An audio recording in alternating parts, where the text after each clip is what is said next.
Hey guys, this is Krantz. The following series, PLO, is a joint venture between Deuces Cracked and Blue Fire Poker.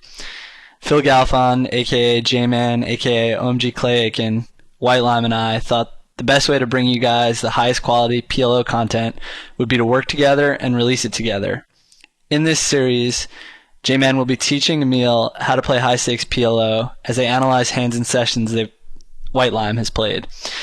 We'll be releasing episodes this week and the 23rd, and then every other week afterwards. You can find episodes at deucescrack.com or at bluefirepoker.com. Thanks, and we hope you enjoy. Now for the first episode of PLO. Alright, so for this first video, we're going to go through a session that Emil played on Stars, 4 tables, 5, 10, and 10, 20.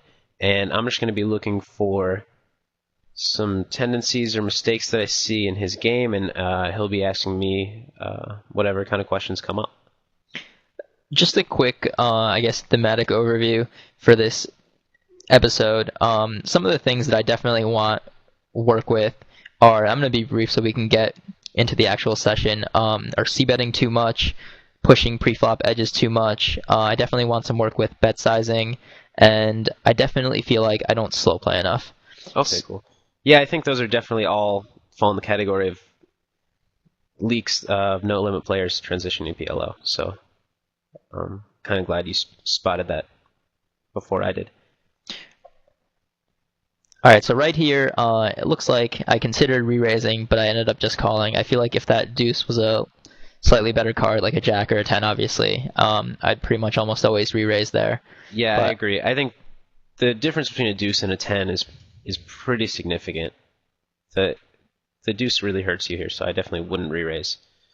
Once the flop gets checked around, I'd consider betting the turn to protect against two pair, kind of get value from two pair, and also kind of make it easier to play. Obviously, I'd fold the river too. Do you not think that it's reasonably likely that someone is going to end up checking back a flush? And I also feel like, and I definitely could be wrong here, that when I bet the turn there, I'm really almost never getting value from anything other than maybe a set. Yeah, you definitely get called by set. I think occasionally two pair calls. I think the other thing, this usually isn't a justification I like to use, but you also prevent yourself from being bluffed, because I think a lot of times people will bluff. Like when it gets checked around twice, they're on the button. I think they'll bluff, and or bluff the river. Some people. So I think you prevent yourself from being bluffed, get a little bit of value. Also, kind of make your range less polarized when you bet the turn. But I don't think it's certainly like a big mistake not to be doing it, but that's probably what I would have done. If that hand was only single suited but suited to the ace, would you still play it out of the blinds? I know right now my pre-flop game playing PLO is generally very tight, like maybe 25 VPIP or so. And I think that's probably correct because I'm not an expert yet playing post-flop. Yeah, I think that I would fold it. If I was myself in a 5-10 game or 10-20 game, I'd probably play it. But if I was myself in a 200-400 game, I would fold it. So I think I'm pretty tight out of position in PLO. Position's so huge, and you can't really go wrong by just folding out of position all the time. And by the same token, you can't go that wrong, like opening on the button or 3-betting in position with a lot of hands. Right. Would you agree that position in PLO is definitely more important than position in No Limit Hold'em? Yeah, I'd say clearly. I don't think it's even close. I would agree with that too, from the limited experience I've had so far with PLO. Yeah. So Jack 9-8 3 double suited on table 1 there, I think, is a good fold that not a lot of people make under the gun. I would open in the cutoff or so. So up here on the right, I guess I can go back a little bit. On table 2, you raise and get called, and c-bet. I know you want to talk about c-betting too much. This is a spot where I think it's good to c-bet, just because it's a board that you're not getting check raised on that much. You'll get check called a good bit, but one thing to look out for is you do have 2 backdoor flush draws here, and sometimes that's a good enough reason for me to check behind some of my hands that are weaker. I think like the main thing I look for when I decide not to c-bet is obviously boards that are really likely to have hit somebody, but also how many turns if I get let into on the turn, how many turns can I call or raise? And so when you have 2 backdoor flush draws and 3 overs, there are a lot of turns that you can continue playing on. So if I had a hand like Queen Queen 5-4 with diamonds, I'd be more likely to bet just because, on a lot of turns I have to fold. On most turns I have to fold.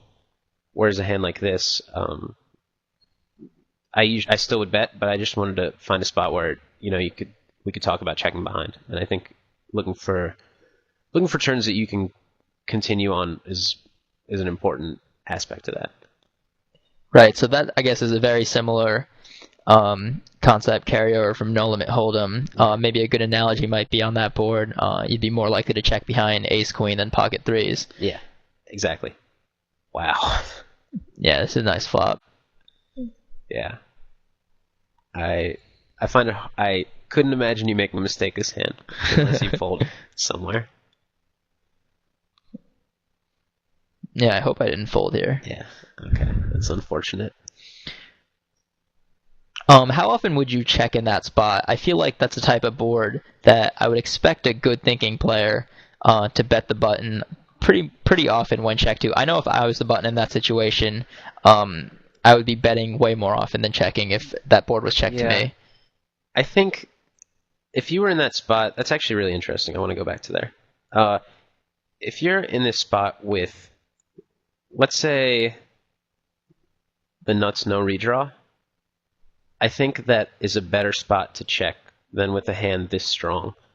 First of all, you could still check raise or check call maybe.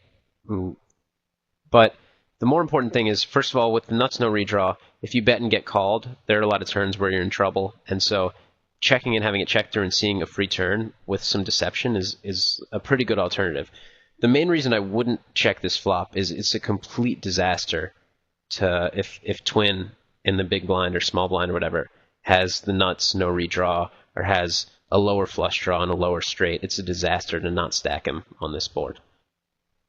So checking behind and letting like a king of diamonds hit and then losing a whole stack from jack 8 or queen jack 8 even.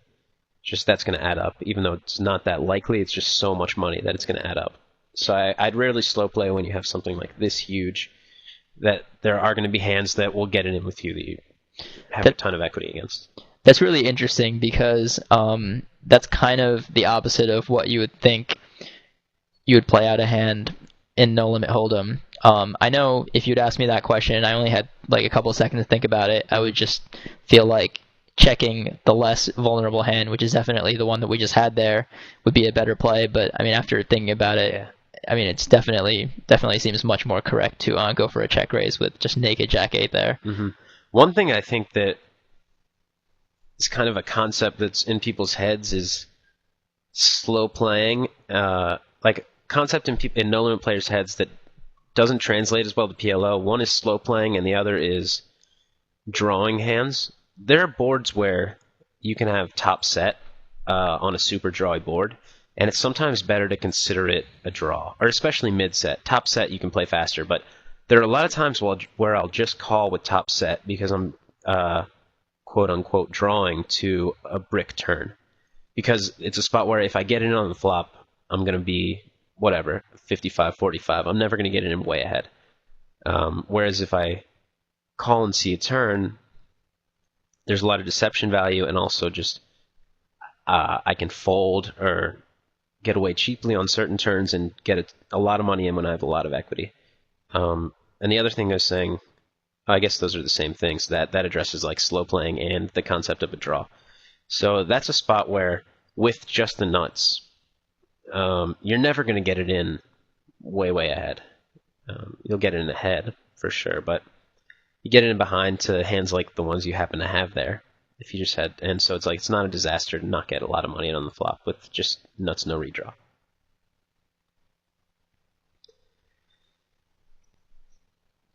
All right, so right here, I guess I opened this hand in the small blind and bet out on the flop and got raised, and it really doesn't make any sense to me to put in a re-raise there because, I mean, even though we have decent equity here, I mean, we're almost never going to get it in great shape. Yeah, I mean, it's pure semi-bluff. If you had like 50 big blinds, I would just shove there, because you are never in bad shape. You got to protect yourself against getting bluffed on a flop like this, because it is kind of good board to bluff. And what better hand to protect yourself with than the nut draw? But yeah, this deep you have to call. I don't think there's another option really. Right. Now, I guess this is a somewhat interesting decision that I had here on the turn, whether to check or lead. And this is also a spot that I feel like, I know I do this, and I'm sure some of you do it also, is to just like check without really thinking about whether you want to lead or not. Mm-hmm. Well, yeah, definitely a no limit. If you were in the same situation with just a flush draw, you pretty much always check the turn, just because they'd be betting. So what? If you led the flop, got raised, called, hit a flush, like you don't lead, pretty much ever. I don't, at least, in no limit. I just check raise or check call and get them to bluff or, bet with king queen again because it's no limit. But in PLO, it's kind of like, this is a weird spot because if you bet, it looks a lot like you have a flush, so it's going to be tough to get value. But if you check, it's going to be tough to get value too. I mean, his most likely hands to raise the flop are set plus flush draw, and straight, and with or without a redraw.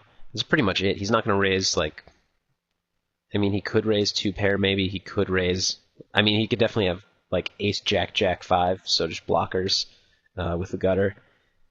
But you're not all that often going to be up against a flush here, and you're not all that often going to be up against air here. So checking to induce from air won't get you that much value, and betting twice isn't going to get you that much value on average. So this is a spot where you hit the nuts, but it's not even that exciting because you're not going to get that much money no matter what you do. That said, I'd usually lead just because if he does have a set, let's say he just raised with king-king, he's going to check behind, and usually, and we don't want to give him a free card. And on the off chance he has a low flush or is just bad and calls you down with a straight, or suspicious for some reason and calls you down with a straight, I think that adds up to more than the times that he'll barrel off with air or bet with a set or have a lower flush and you stack them anyways. All right, so it looks like I ended up checking there. And that is a reflex that I would have too. River's kind of interesting. Yeah, the board pairs here. I just feel like this is one of those spots where if I check, I really don't expect him to bluff too often, but at the same time, if I bet here, I really also don't expect to get called too often either. Yep, I agree with both of those. I would usually lean towards betting just because I feel like his hand here, if I had to guess, 85% of the time plus is 10-jack. And that's obviously not betting and potentially could call. I think that he doesn't have air that much, and he doesn't have a boat that often at all.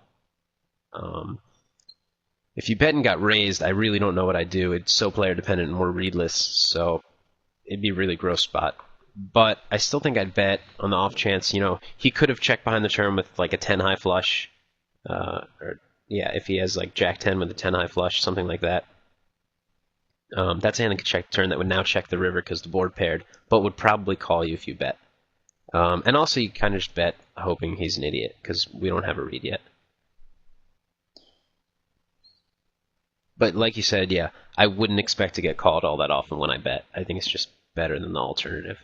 Right. All right, so here on table 4, you raise pre-flop, or you opened on the button? Right. Okay, it's not interesting. I was going to talk about whether or not you would c-bet there, but it wasn't checked to you. I would usually not c-bet on this board just because with 2 people in the pot, I'd expect to get a lot of action. I just expect somebody has a hand too often. You have a pretty terrible hand against any legit hand. Right. I would probably expect myself to bet there. I don't think there are that many boards with an ace that I've been checking right now if I end up missing. Yeah, I think that's one. Yeah, that's a no-limit thing for sure. But people definitely play a lot of suited aces and PLO. And a board like that has a flush draw and wrap kind of things. Okay, wait, we should back up. Looks like you're in 2 hands here. All right, let's look at table 2. So you raise preflop with queens, double suited, and they check to you. All right, I end up c betting. I think this is iffy. I don't hate it, but I expect to get played with a lot. And the thing is, I expect to get called by a weak ace a good amount, just like whatever, ace, queen, 10, 4. And that's a hand that will fold a lot of turns. But unless you pick up a flush draw, which you happen to here, I'm not going to be barreling a lot of turns with this hand. Just because, he doesn't have to have a weak ace. So this is a board that I would c-bet if I had like a decent draw. But with queens, I'd rather check. Again, I don't hate the bet. Just the problem is I think you get played with a lot. But again, I might be reaching just to find spots where you're c-betting too much, and this isn't really a leak, I would say.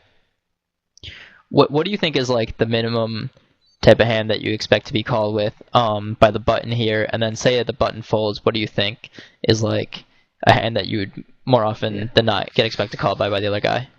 I expect the ranges for calling to be kind of similar because the button has the advantage of position, but has to worry about the guy behind him, and then the guy out of position to you doesn't have to worry about the button being in the hand. But I would say a lot of people, I would assume especially more at 5-10, will just be calling with any ace, especially with like at least 2 overs to the 9 to hit 2 pair. I think ace queen 10x is calling pretty much every time.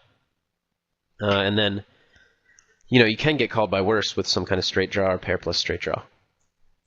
One of the things that I've actually found in playing 5-10 so far is that, and I actually noticed this when I was first playing No Limit Hold'em also, is that people play really tight and straightforward on the flops, which is why I think I've been c-betting so much.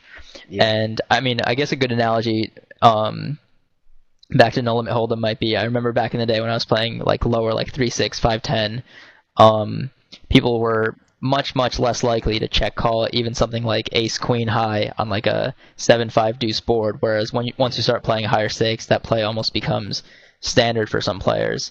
And it's something that I guess you can only apply to players who have some clue about how to play PLO. I mean, I'm sure there are way more absolutely big spots in these games who are obviously just going to not fold ever. But I feel like for people who have a clue, I think they're more likely to check call like an ace-queen XY type hand at higher stakes than they are at 5-10. You might be right, and I can't tell you you're wrong or right, but you definitely could be right. And, if they are playing really straightforward, I mean, one thing is I am kind of thinking game theory-wise that you don't want to be betting this hand because you have to check some hands.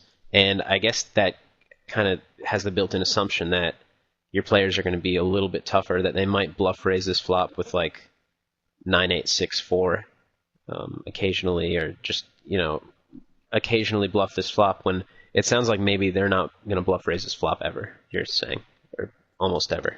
Right. I mean, I can't remember the last time I've even gotten raised on like an ace-high board that I've c-bet. Yeah.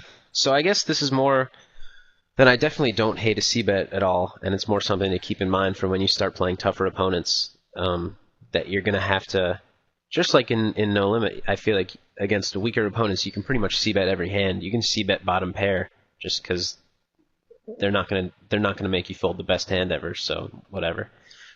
Protect it or get value from a gutter.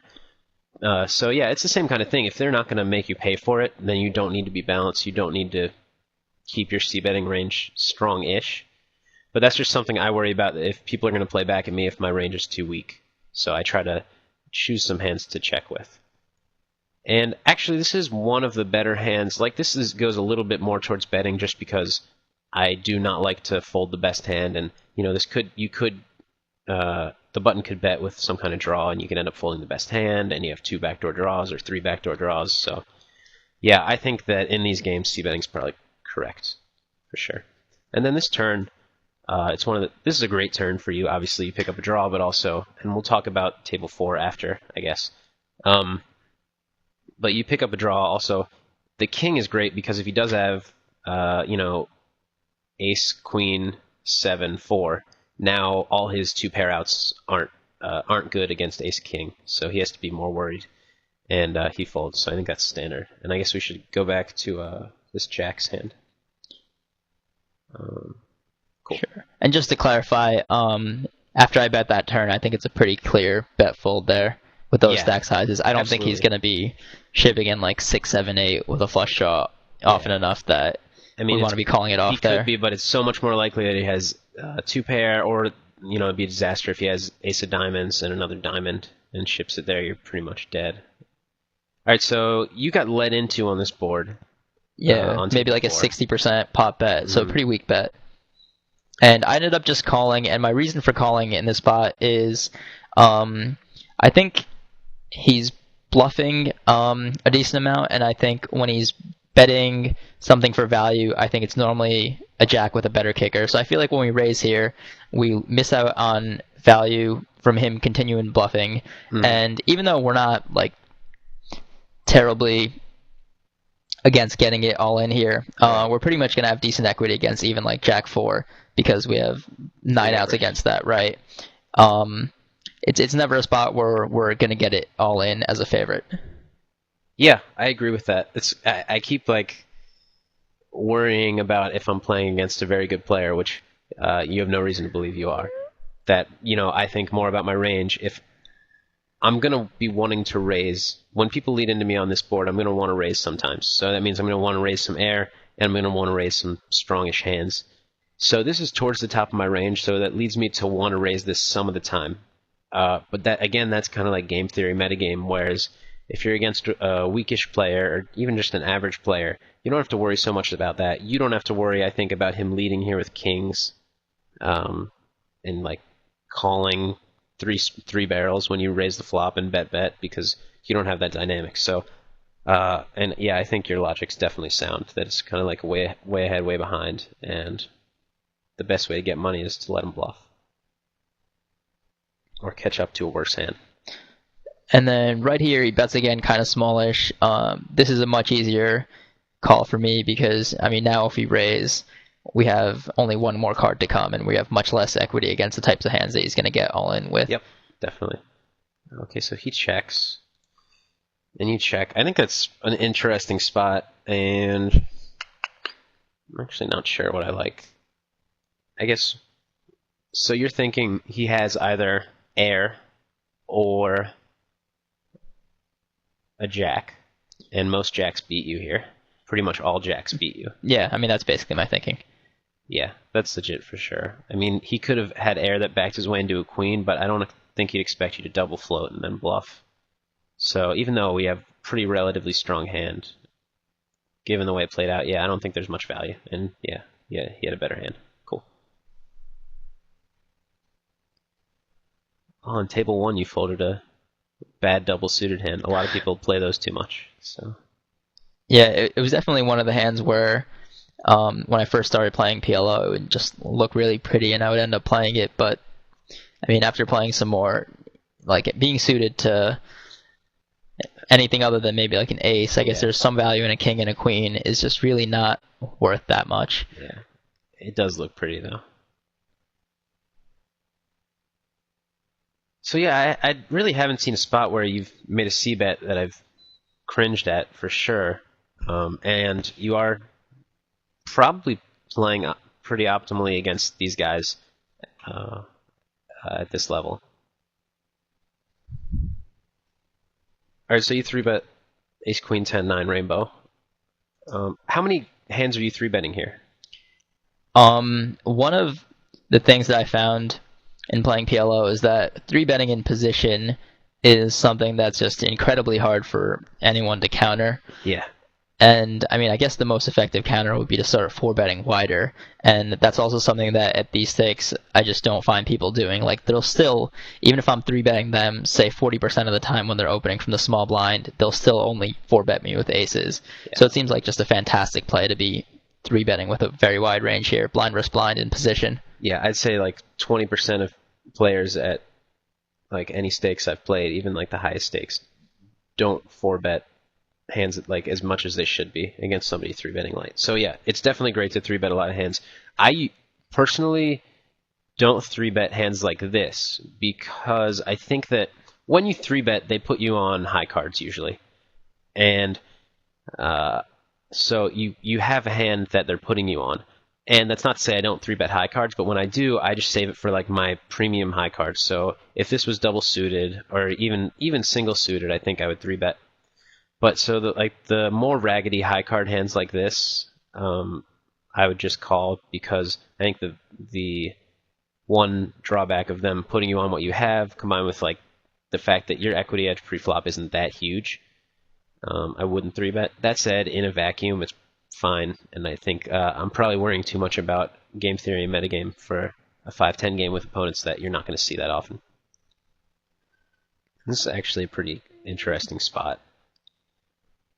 Right. I mean, my default play here, and I wouldn't even really think too hard about it, would just be to bet call this off. All right. I think there are a couple things I don't like about it. One thing I don't like is when people just have like a default go-to play. But the other thing is I don't like your bet size. I know that like we don't have a monster that we want. We don't mind if he folds. But when you're potting here, I feel like you're telling him you're committed. And I want to, on a board like 10-4 deuce, I want to be c-betting pretty much my whole range, or most of it, a lot of my range. And when I have air, I don't want to have to pot it. So I want to bet like, what was it, 178? I want to bet like 115 with my, Jack 9, 8, 5 spades and clubs.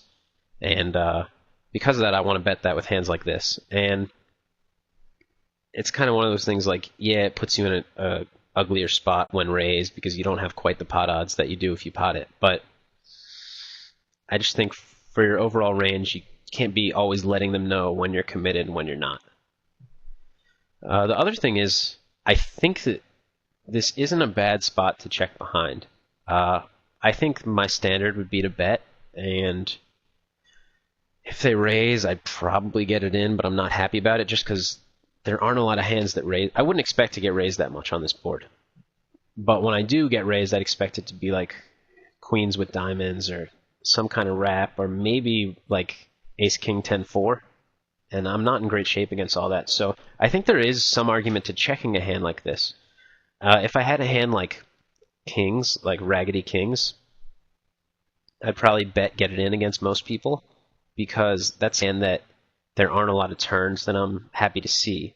But a hand like this can improve on so many turns, or if it doesn't improve, it can call so many turns and evaluate on the river that it's kind of a good option for a strong hand to check behind. But again, I think betting's fine. Yeah, that makes perfect sense. Now right here, a king falls on the turn, and once he check calls me on the flop, I think his range is pretty much almost always going to be some sort of a draw that was not strong enough to check raise all in on the flop. If I mean, he could have king 10 here, but I'm really not even worried too much about that, because I feel like any 10 he would have just shipped it all in on the flop. Yep. So I bet again, mostly just to protect my hand. Yeah, I don't totally agree that he would ship any 10, but I think that, it's unlikely at the king, just card removal wise. There are a lot of other 10s. Also, I think a lot of people pot into you there when they hit the king, just to get value from aces or not get sucked out on because it's a drawy board. So I think that you have the best hand there enough. And also, like, the other good thing is that if he has queens there, he folds the turn. You fold out queens and jacks. You fold out ace 10 if he has that somehow. All right, so wait, I didn't see this top left, table 1. You call pre-flop. It's a little bit marginal, but I wouldn't call because the under-the-gun razor is so short, and it's not really strong enough to be, like, you don't have pre-flop equity against many hands, like good pre-flop equity. So I'd fold pre-flop, but if you're all full stacks, I would call there on the button. Right. I mean, I was either on stick it in now. I was either on autopilot there, or because that other guy was in JCAA, it seems like he's playing incredibly loose, about 60-40. That might have been the reason I ended up calling that. Yeah, that's actually a very good reason too. And then post-flop obviously is not very interesting at all. Yeah, whatever. Okay. So you raise got 2 callers? Right.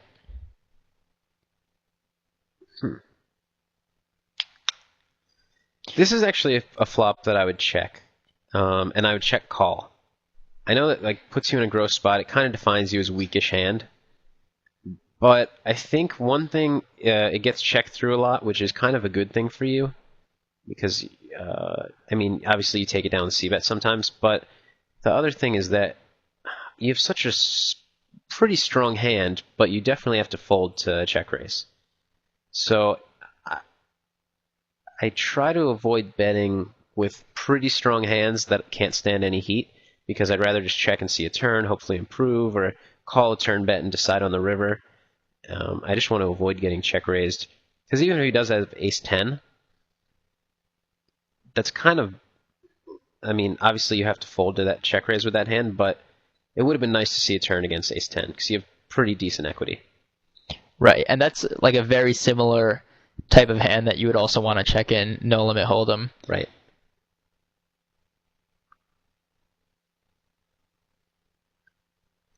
On table 4, do you open this on the button, the ace 10, 3, 4, with a low suit? I'm not sure. Let's see what happens. I feel like I fold. I don't know exactly how I played in this video, but I know my general attitude, especially with the way that these 5-10 games play, is to play incredibly loose on the button when it folds around to me, just because people play incredibly predictably on the flop and just play very straightforward on the flop and just end up check folding a lot. Yeah.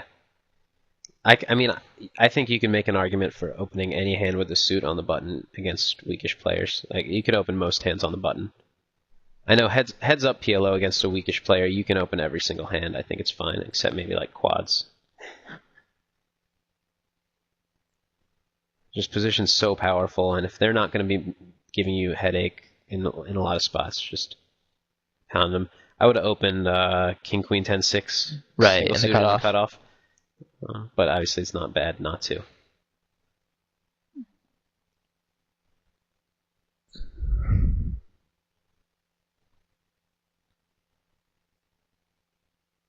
One thing that is tough for, I guess, here we should talk about this hand first, but remind me, I was going to say something.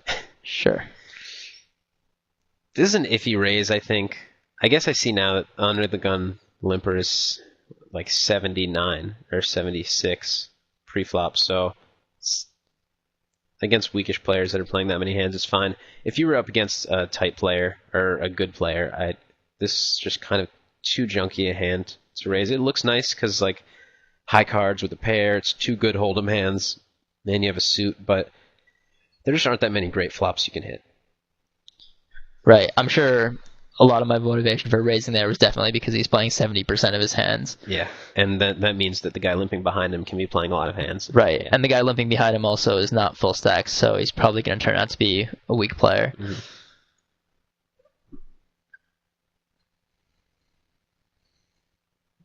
Alright, so this is another spot where I don't like your sizing. You went 240 into, what, 270? 265? Right. And it's like basically the exact same thing as last time. You're telling him you're committed. I mean, we don't know if he's a good player and he knows that, but this is another board where I just want to be betting everything. I want to bet my ace queen deuce 4 and all my random hands because it's a board that's hard to hit. So I want to bet smaller and with a lot more hands and not let him know when I'm committed and when I'm not. Yeah, I think this is fine kind of to bet. Just get it in. You have a good flush draw. You have an overpair. Ew. Yeah, my game plan was definitely just to bet and get it in. Right. I mean, yeah, you get it in against wraps and, some worse flush draws, things like that. Or like XXXX with an 8 and a flush draw or whatever. What do you put him on when he does this? He's unknown to you still? Yeah, he's unknown. Yeah. It doesn't look like we have any poker tracker stats on him either. I mean, I put him on a very strong hand. I would say trips minimum. It's very possible he could be full here as well. Yeah. Yeah, this is really gross. I mean, I hate to let people know that I'd fold this to check min raise because ridiculous exploitable, but I don't see people doing this as a bluff or as a semi-bluff even because you just shove, I feel like. I think there's like a tiny chance that he has random air and wants to bluff and he's crazy, but I think you're right that he probably has a 6 and might have a boat. We have like 4-1 immediate odds. I don't really know. I don't see this a lot. I think you could find a fold here, but it feels so gross. I mean, even if he has a random 6, you have like 33% ish equity with your 9s and your flush draw. Although like he can boat up when you hit a flush also. Right, and also I'm sure he's more likely to do this with a boat than he is just with naked trips. True. Yeah, you might just shove naked trips because you're afraid of the flush draw. I think that if we ran his range and our equity, we might be able to fold here. But I mean, in practice, I don't know if I ever would.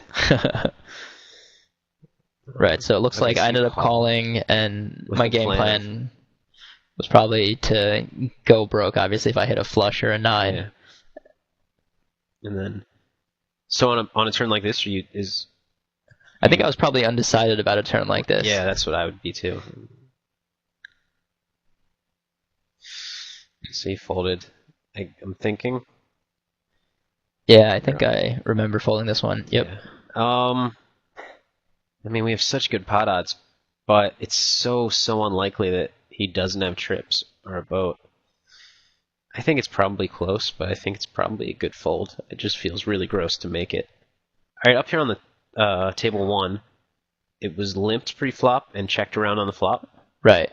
I would be betting this turn. I probably would lead the flop too. It's just the kind of hand where it plays better that way. If you check call, a lot of turns can hit where you get blown off your hand and people just continue because they had the lead on the flop. And on the turn, paired boards are good to bluff at, so you have to balance that with some value. And I think a lot of jacks will call you. Now that you didn't bet and he bets, what are you thinking he has? I mean, looking at his stats, it seems like he's kind of on the passive side. Yeah. Yeah, I guess that is. I haven't used a HUD for PLO pretty much ever, so I'm a little not used to it, but that is pretty passive. And like my standard there against an unknown is I would always call, but given his stats, I don't mind a fold. All right, I guess we got on the table 2. You raise pre-flop. Yeah, on table 2, I raise pre-flop. It's an interesting spot for sure. I think I would bet also. I mean, it is one of those spots where if you get check raised, it's kind of gross because you have a lot of outs, and I probably would go with it, given your 2 backdoor flush draws. But the backdoor flush draws is like the main reason I bet, because you can barrel so many turns. I mean, you can bet call on a brick, but you don't have to. But on like a 7 of diamonds or 5 of hearts or whatever, you can barrel people off their like ace-6 or whatever they might have. So this is a pretty good flop for you, and there are a lot of good turns for you.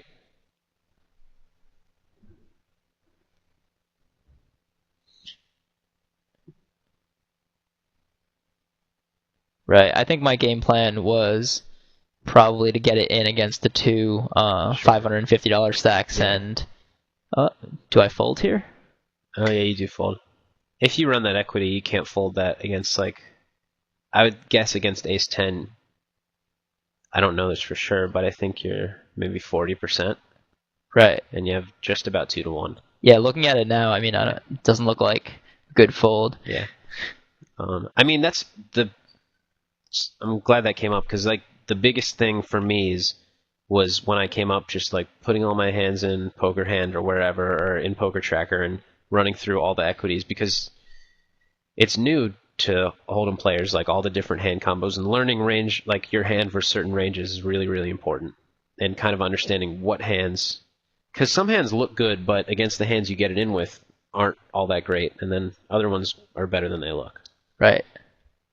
Now, right here, I open King, 9-8 with 1 suit, and I get re-raised by Twin Caracas. And looking at his stats, he's like a 26-10, and he's re-raising out of position.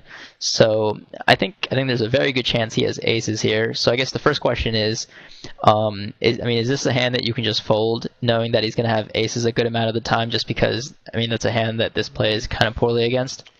It does. I mean, it plays poorly against aces equity-wise pre-flop, but it's a very strong hand. I mean, king single suited and kind of connected, like with the 8-9. There are enough flops where you can outflop aces, or flop a draw good enough to have like 50% equity or close to it or better. Not to mention that you're in position. There are some flops you can take the pot away without the best hand. I mean, it's unlikely that we try to bluff with kings to get him off aces, but I mean, there are spots for it for sure.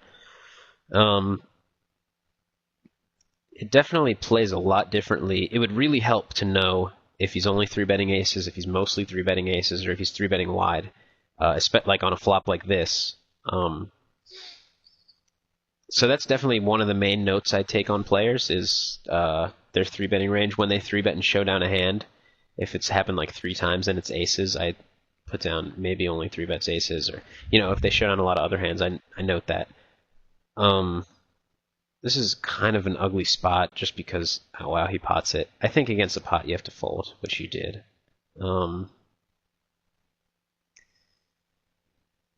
Yeah, I think against a player, this is a really tough spot against a player who 3-bets like a good balanced range, because there are going to be a lot of times where they just have high cards with a jack and are going to bet call and you're ahead and maybe end up folding the best hand, but they also have aces a bunch, or they have, aces with a flush draw and you're crushed. You do have the backdoor flush draw, but I would still fold, I think, against somebody with a pretty balanced range there, but pretty strong. If you had like a gutter with it, I'd probably lean towards going with it. And then obviously, better than a gutter, I'd go with it.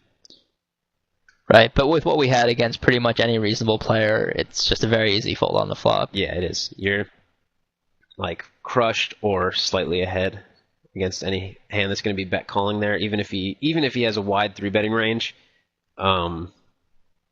he has wraps or pair plus flush draw. You're not even in good shape against one pair and a flush draw. King Jack 9-9, I think I would actually fold pre-flop. I think that having pairs in your hands is not very good unless they're high pairs with the good suit. Playing low pairs, 9s are not low pairs, but like medium pairs can get you like set over setted too much because people aren't playing low pairs as much. And when you flop like a top pair with a king or a jack, you don't have a lot of 2-pair outs. Right. Would you still fold that looking at this guy's stats? He's like a 66-43, so he's kind of incredibly loose aggressive, borderline maniac, probably. I do keep not noticing this stats, which is important. I would probably call, seeing his stats. If he played that loose but was a good player post-flop, I think I would still fold. Okay. But I think it's safe to assume that most people that play that loose are not that good. So I would go with that assumption and probably call. All right, so on table 3, limp pot, you have top and bottom, which is a really tricky hand to play in PLO. I know that like no limp players think it's the nuts at first, and it's not at all. I actually like your lead. It's the kind of hand that kind of gets in an ugly spot if you check and he bets, because like you kind of have to check call, but then every turn in the deck's bad for you. So I'd rather lead, and then if called, I'd probably try to check it down on most boards, and you're good some of the times. It's really like a semi-bluff or a protection bet, whatever you want to call it. But I just think, leading is a little bit ugly, but it's better than all the alternatives. Right. I think my general attitude about limp pots is to just stab pretty aggressively on the flop. I feel like people just play fit or fold for the most part. Yeah, definitely. And that's something I forget who taught me. Early in my no limit years, I was taught to just pound every limp pot, just because people fold worse than top pair, always. So yeah, that definitely carries over. All right, so the top left, I fold deuce tray 5-6 out of position. I found that, these low runs are one of the easiest hands to overrate when you first start playing PLO, but after playing it for a while, you realize that this is just like a really weak hand. I don't know what you think. Absolutely. I think that low cards are a lot worse than people realize. Hands like this, or even if it was a little better, if the deuce is a 4 and you have 3, 4, 5, 6, I might play it, but I wouldn't be that happy about it. Another hand that people overvalue is like ace king four deuce double suited. Like having two low cards really hurts you because you can't flop any good two pairs. If you hit any straights, they're going to be bad ones. They don't like work well with your other cards. I mean, with the ace king four deuce, at least you have like wheel draws, but even then, it's just an ugly hand. Right. So yeah, I'd complete here any nut flush draw. Yeah, I'd probably sure. do the same.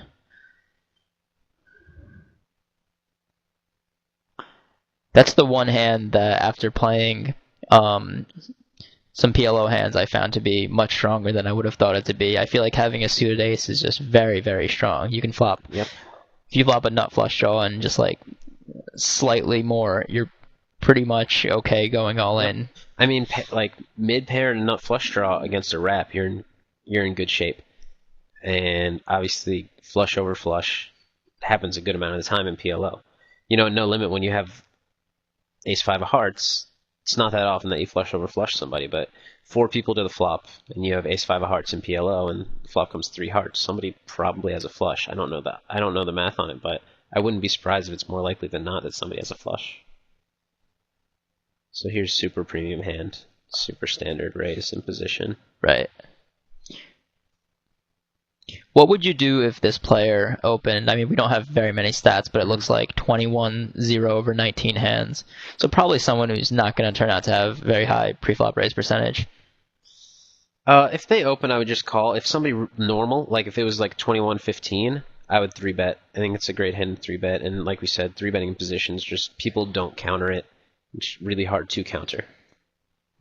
Right. But given that he's opened 0 over, I mean, if we were to assume this is real, like, and he's probably only opening like aces. All right, so you check behind this flop, which surprises me because you've been c-betting a lot, and here this is like a pretty good spot to check behind. I mean, you could make an argument. A lot of times I'll bet small on this board. One, because I'm betting small on this board with a lot of my range, and so I want to do it with some, I want to be balanced, but you do get called by worse flush draws or like just flush draws. Even if they're better than you, you have a pair of kings. And you're in good shape against, even if he has a better king, you have outs, plenty of outs. So I think betting to protect's okay, checking's okay. It's one of those spots where it's good to check behind because you can call every turn. Like it's one of those hands that is good to check behind occasionally. Right. But again, I think if they're not being super aggro against you and bluffing, then I'd probably just still c-bet this flop. And yeah, I have no reason to think he's bluffing the river there, so I'd fold. Right. All right, jacks here is pretty interesting. Did you raise pre? Yeah, looks like I raised pre. C-bet, what's your plan if raised there by either player? I mean, depending on the raise size, Yeah. I'd probably call or fold. I don't think either of these two players is the type of player to bluff raise a flop like this. Okay. Basically, I would assume at 5-10, some people still like naked ace of diamonds bluff raise. I mean, I've seen it before, but probably not from Not any that of these much. players on these tables. I think a lot of these tables just have like a lot of passive players. Okay. But like the regulars who are like 25-20-ish, I'm sure are doing it now and then. Okay, cool. So yeah, if raised, it's kind of an ugly spot just because if you call, you don't have that much implied odds. I would assume, unless they're pretty bad. Because what are you going to call raise with and then bluff when the board pairs? Right. If we flip that hand around and let's say I called that hand on the button and Twin had opened pre-flop and he bet out on the flop, like, I mean, I feel like it's almost like a standard play for me just to raise there, just turn our hand into a semi-bluff because I don't think they continue with anything other than the nut flush usually. I think that given stack sizes, it's kind of a bad spot because when you raise and they shove, it's kind of close between a call or a fold. So I think I'd rather call with that hand. I'd call twice with that hand. Because I think a lot of people, if they do have a naked ace or even just like two pair, they'll bet twice and then give up. So you do get to show it down. Plus, you have enough equity almost to do that anyways. Right. So I would rather call twice. If you were if you could shove, I would definitely shove, or if you could almost shove, I would shove. But I do want to give them a chance to bluff again with the naked ace, or just not get myself, not necessarily priced out, but put in a spot where it's really close. Right. So let's check out that hand that just happened on table 1. Yeah. Probably one of the weakest hands that we're going to see me 3-betting, especially out of the blinds. If he's 100 deep, I don't 3-bet this against anybody, pretty much. Right. I mean, I don't think I would either. It's just the same kind of thing. It's like high card hand and not super strong one. Huh. This is a weird spot. You have a gutter, 2 overs, backdoor flush draw, some backdoor straight draws.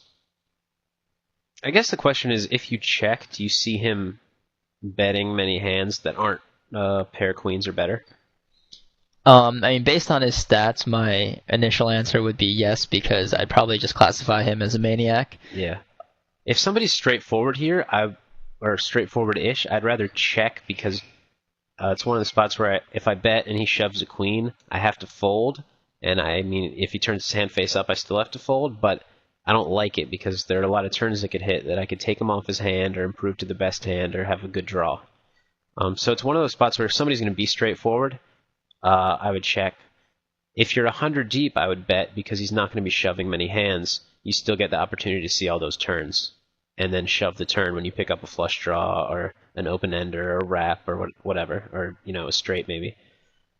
Being this deep, stacks are kind of gross because when you do bet, he shoves a lot of his queens, maybe most of his queens, and then some hands like 3, 4, 5, 7.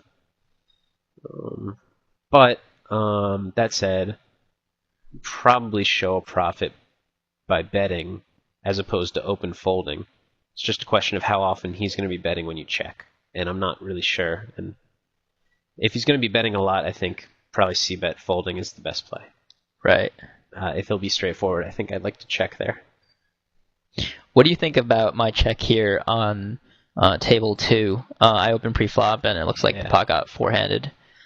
Yeah, I would definitely check there. I think that's a flop that nailed a lot of hands. I mean, any ace with 2 high cards, basically any medium to high cards has an open ender, a wrap, or 2 pair, and you're not doing well against any of them. You don't have outs when you're behind, really. To ace 8, you're pretty much deadish. I mean, you have 2 backdoor flush draws. I pretty much am just resigned to check folding. And then, maybe if I pick up a 3 of hearts, or I guess maybe 3 of spades would be better. Then I could change my mind and decide how to play it. But I'm happy checking and just folding any turn, or most turns. Right. It's just too likely you get played with. Checked around again, I'd still, just check and give up. Be nice to somehow hit 2 pair and win at showdown. It's basically just a trash hand on that board. And that's the reason why, hands with low cards in them.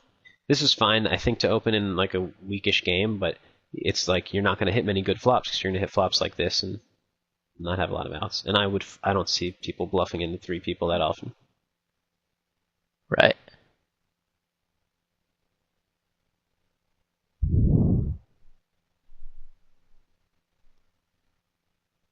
All right, so it looks like we're closing in on an hour. Do you want to call it a session after maybe a couple more hands? Yeah, let's see if we can maybe get one more interesting hand. Hopefully it doesn't take 20 minutes before you play another hand. So we haven't found that many spots where I've really disliked a c-bet of yours.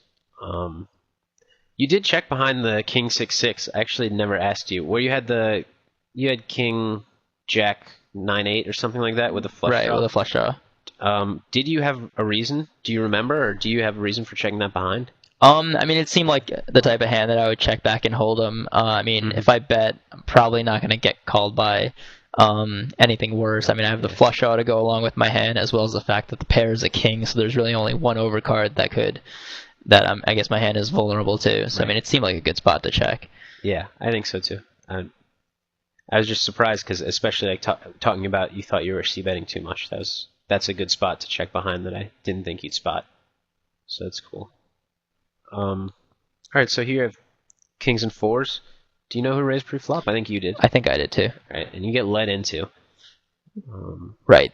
This is, I guess, I mean, I have no problems just shoving it in if this was a heads-up pot, or if the other guy was not 100 big blinds deep, and I'm pretty happy about it too against this guy. But I guess I was kind of debating just calling there because when Keepa wakes up with a hand behind me, I'm never gonna get it in good. So it seemed like a decent option because it would. I guess me raising here just lets him play his hand perfectly. Yeah, it does let him play his hand perfectly, but I think given that you have second nut flush draw, an overpair, and another pair, which does matter a little bit, it's just too likely that somebody has a wrap or a lower flush draw, which you really want to get your money in against. And, if they do have, if he's leading with something random like ace 9, 7, 6, you want to not let him see a free card, usually.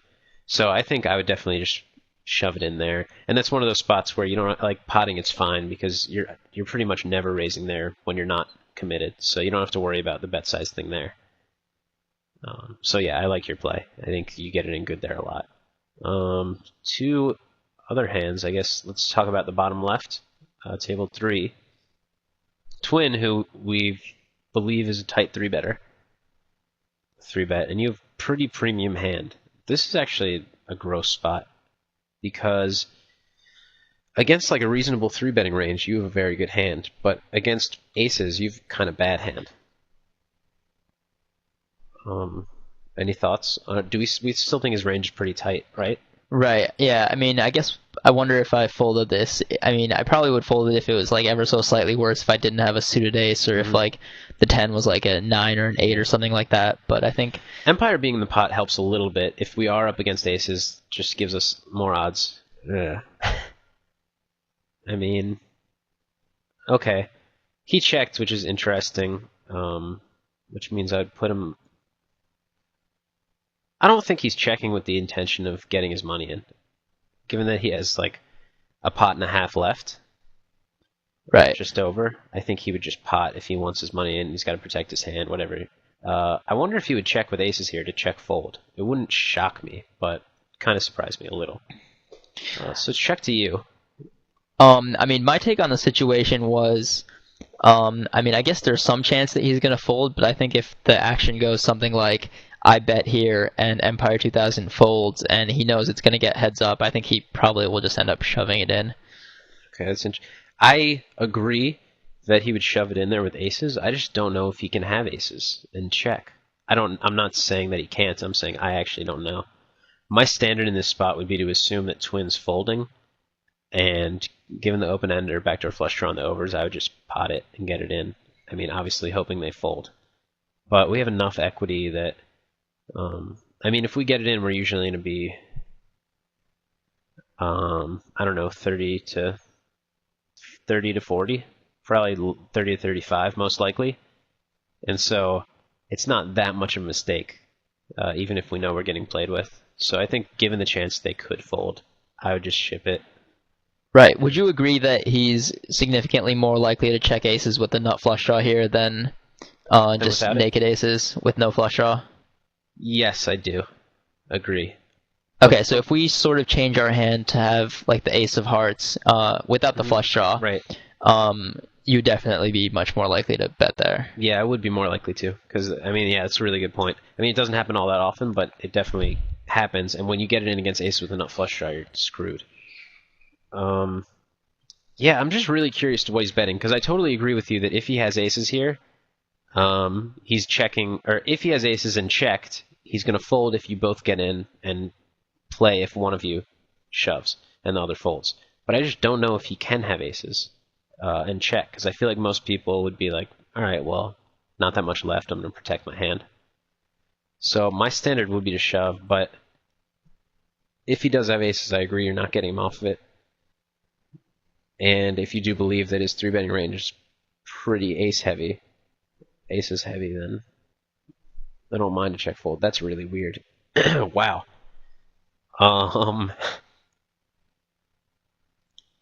So it looks like I'm probably doing some sort of math in my head. Yep, that's what I'm doing right now. And figuring out I mean, I have 6 outs to the nuts here, and the nuts won't necessarily mean that I have A lot. the pot scooped, right? Right. I'm trying to think what turns you can get it in on. Obviously, any diamond. And then at any time you hit the nuts. If the turn's like an ace, or let's say a king, you could probably get it in on any king besides a king of hearts. And probably the same with any ace besides the ace of hearts. It's 2 aces. What do you put twin on here, by the way? I'm really legitimately confused. I have no idea. I mean, some people will make that play with aces and they wait for a non-heart, non-jack 10-7 turn and then shove. But that's pretty rare, especially given it's a 3-handed pot and he's letting you in. He could have just a nut flush draw and maybe wants to invite action. I've seen people do that to let people in with worse flush draws. But I feel like he would just pot that out into both of you. So I'm having a lot of trouble putting twin on a range here.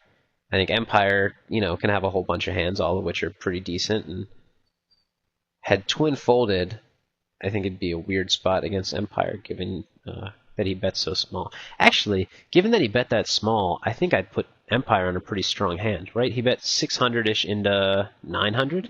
Right. So I feel like if he had a weak draw, he'd be potting. So this could be the case where, he has a set or like 2-pair and a flush draw or nut flush draw and open ender where he just wants more action. So that actually makes this tougher.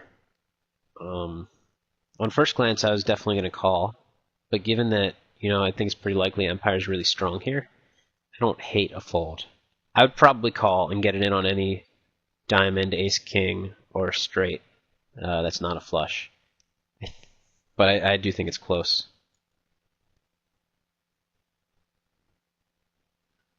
All right, so it looks like I folded there. And yeah, that's interesting. And so twin was waiting for a turn. I just want to see what they had.